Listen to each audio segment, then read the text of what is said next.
Oke, perhatikan yang bagian pertama kita bahas rumus compounding factor dengan discounted factor dulu. Kenapa compounding factor harus dibandingkan dengan discounted factor?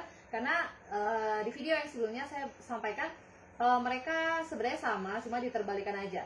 Jadi ada 6 rumus yang di modul itu kalian harus perhatikan bedanya bagaimana. Saran saya adalah perhatikan simbolnya, makanya saya jelasin simbol satu-satu. Untuk yang compounding factor kalian perhatikan ada F dan P, future dan present. Yang discounted factor juga ada P dan V. Jadi future sama present juga. Jadi mereka cuma diterbalikan aja. Bagi yang pernah belajar matematika pindah ruas, bagi yang pernah dulu belajar SMP dan SMA ya, harusnya kalau kalian bisa sampai kuliah sekarang harusnya pernah SMP ya. Nah itu pasti sudah pernah belajar pindah ruas. Kita perhatikan ya bagaimana sih sebenarnya pindah ruas. Saya ambil contoh dari compounding factor. Compounding factor ini rumusnya itu F sama dengan P, ini sebenarnya dikali ya, dikali 1 tambah I pangkat M. Nah, kalau compounding factor, kita mencari F-nya, future-nya, nilai ke depannya berapa. Tapi kalau misalnya discounted factor itu kita cari P-nya. Jadi sebenarnya kita pakai rumus compounding factor, terus kita pindah ruasin aja ininya, pindahkan ke sebelah. Istilahnya seperti itu. Jadi nanti di sebelah sini, nilainya, saya coba tulis dulu, kelihatan atau enggak ya? F, oke masih kelihatan. Jadi ini nanti pindah ruas ke sana, F-nya tetap, cuma ininya kita pindahin ke sini. Nah perhatikan, kalau di matematika, kali pindah ruas, kita langsung cara cepatnya aja, langsung dibagi aja. Jadi kebalikannya, kebalikan dari kali adalah bagi. Ya udah, jadi nanti F dibagi dengan 1 plus I pangkat N sama dengan P. Nah ini tinggal P aja, kenapa? Karena ini kita udah pindahkan ke sebelahnya, gitu ya. Nah jadi ini kalau kita, nah nih beda kok Bu, beda dari mana? Ini mirip ya, cuma ini saya tulis bagi aja. Nah di matematika itu kita baginya bisa buat jadi kayak pecahan gitu. Jadi F bagi 1 plus I pangkat N sama dengan P. Nah jadi perhatikan rumus ini. Rumus ini sebenarnya sama dengan rumus discount factor. Jadi discount factor kita juga sama, ini sebenarnya kali ya. Jadi kita coba kerjakan F kali 1 itu F. Jadi F per 1 tambah I pangkat N. Nah, jadi sama kan dia? Tuh, jadi dari rumus compounding factor kita bisa cari discount factor. Karena kita kayak cuma cari P-nya aja. Jadi dari F kita cari P-nya.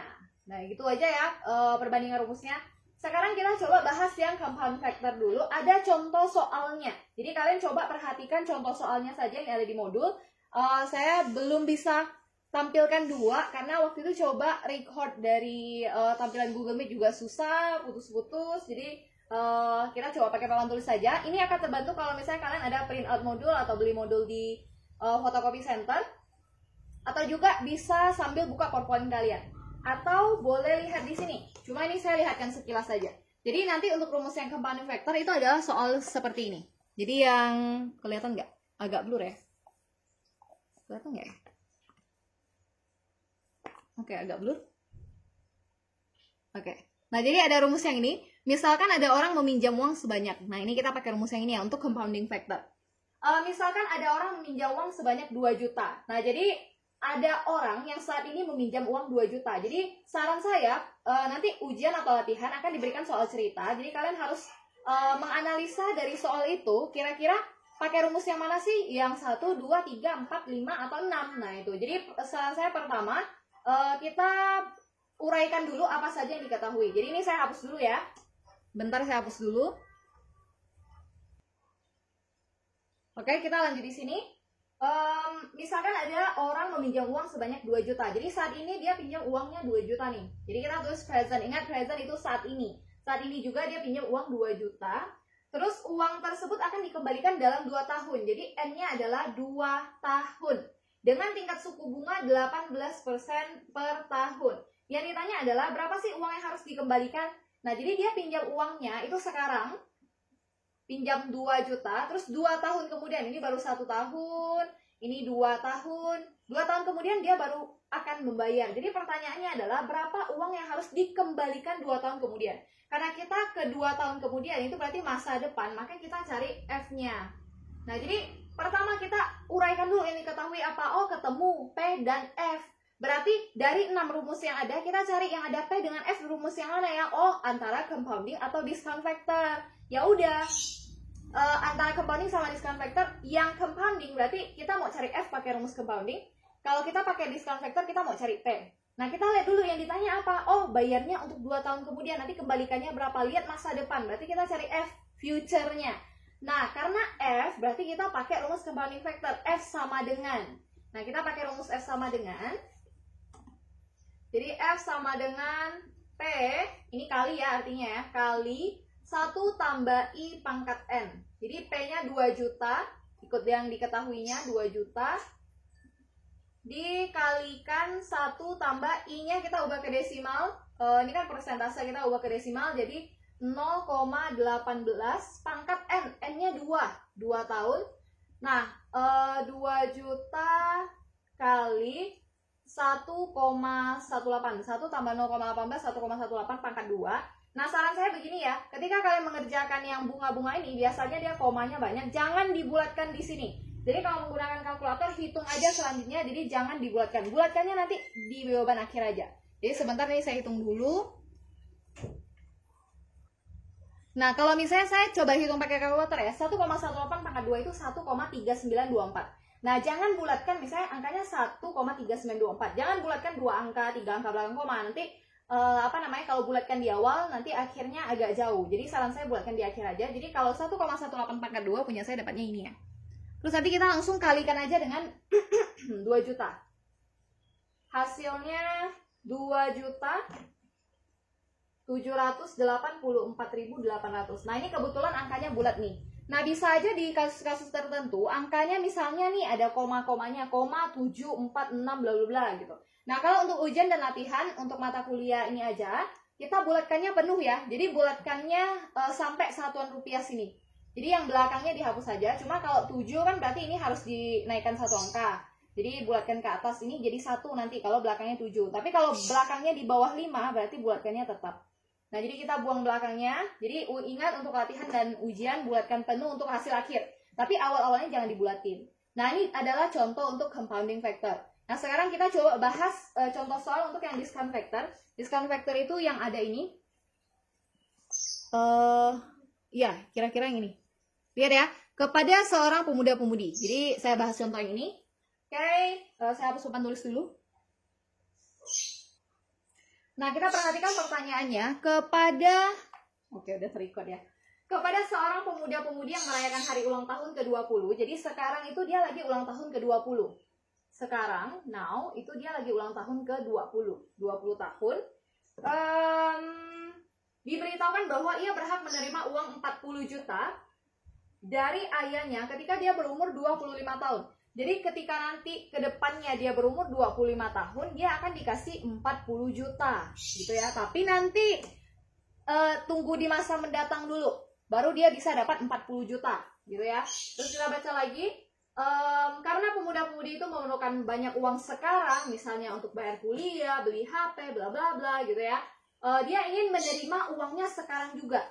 Ayahnya memang janjikan nanti tunggu dia umur 25 di masa depan. Cuma dia maunya sekarang. Mau dapat uangnya sekarang, meskipun harus diperhitungkan bunganya. Jika tingkat suku bunga diperhitungkan. Nah, sekarang seperti yang saya sampaikan ya.